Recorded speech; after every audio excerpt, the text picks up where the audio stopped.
Здраво! Јас сум Никола Ѓоргиев.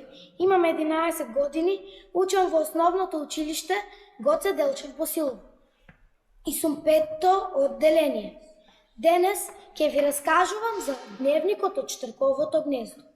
Главни јунаци во оваа книга се Николче, Јасминка, дедо Ване и баба Павлинка. Настаните се случуваат за време на еден летен распуст во село Владимирово. Николче и Јасминка одат кај своите баба и дедо во Владимирово.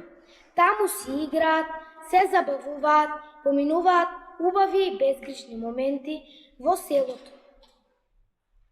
Еден ден, играјќи тенис, Николче го удира силно топчето и тоа летнува токму во гнездото на еден штрк, кој се немал вратено веќе неколку години.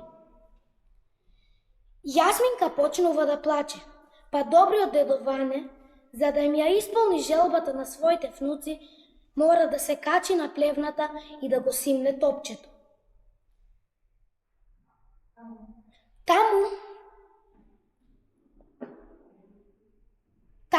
буричкајќи помеѓу прачките, наоѓа еден дневник, кој припаѓа на некое дете по име Добре Лошиот.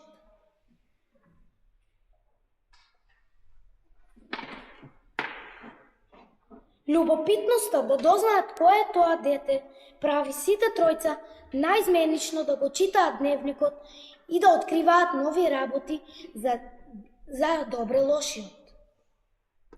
Во својот дневник Добре пишува за тоа како доаѓа во селото за летниот распуст и се влюбува во некое девојче по име Ана, но таа баш многу не му обрнува внимание и скоро целото време го поминува со своето маче по име Доцко. Добре е љубоморен на Доцко, па целото време кова план како да го оттргне од прегратките на својата симпатија Ана.